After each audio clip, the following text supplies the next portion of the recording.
What is up, my brothers and sisters? It's your boy Juice.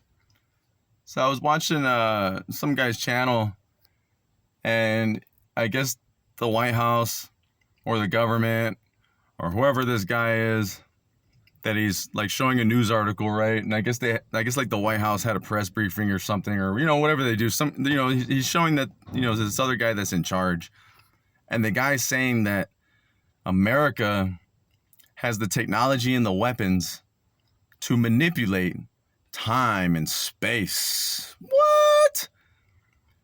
And I just find it funny and hilarious, because like people believe this shit. People believe in weather manipulation. People believe in weather geoengineering and that they're controlling the weather. They're causing all this bad weather. And now the government's saying that they can manipulate time and space. Well, we should all be rejoicing. This should be great news, because now that we know you can manipulate time and space, we no longer have to go through the problems that we're facing. We can stop all wars. We can change our decisions. We can mold and shape the future. We can stop from, then you'll know how you die, and you can stop that, right? We can fix the economy. Then use your time and manipulation to leap forward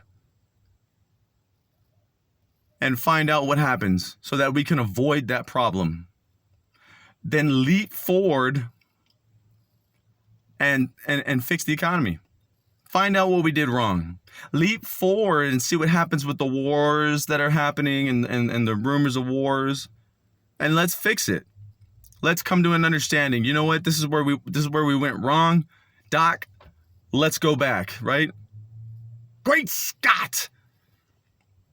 And with weather manipulation, we should be rejoicing. When the government says that it can change and manipulate the weather, we should be jumping for joy and rejoicing, because that means no more disasters. Climate change has been fixed. As long as they have you thinking that they have these powers and that they have the power of gods, right? Then you'll always think that they're the ones in control. They're never in control. No one is in control of nothing. If we were in control of everything, then no one would ever die. You wouldn't ever get sick, right? You wouldn't ever catch the flu. No one would ever have to die.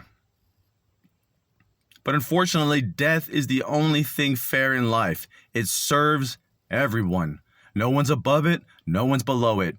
They are not gods, and they do not have the powers, right? They want you to think that they can beam these images in the sky and fake an alien invasion. And then with money, when it comes to money, when the illusion crumbles, money is just a piece of paper. It means nothing.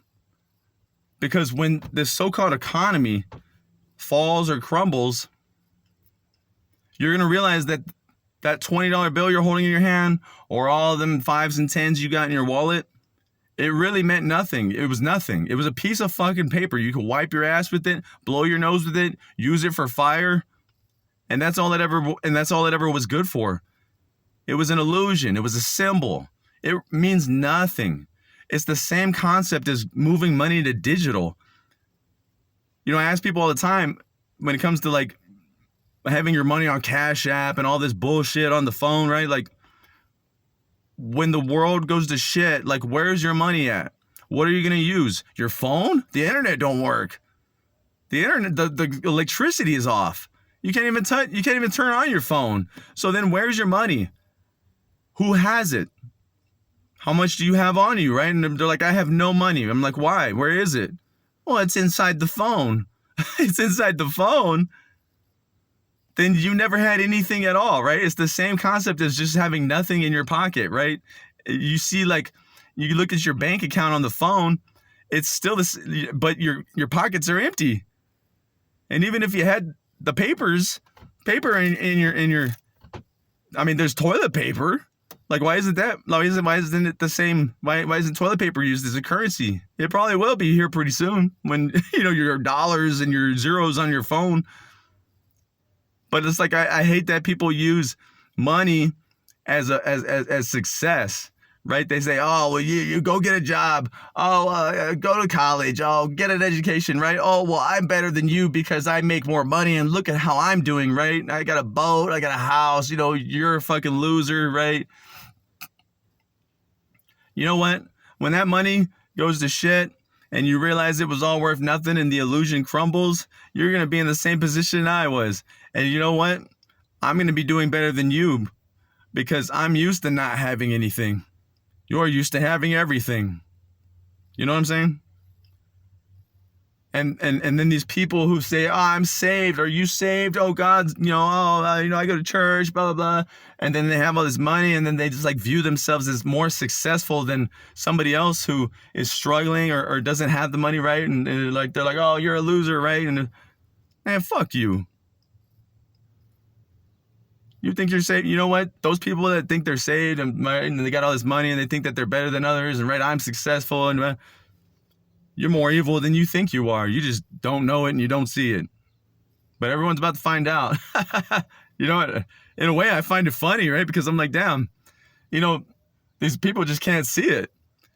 And then like when you understand that, you know what I mean? It's just like, man, like I almost feel bad for them, but I'm like, nah. How can I feel bad for them when I just kept warning them and they kept belittling people like me and you, right? Well,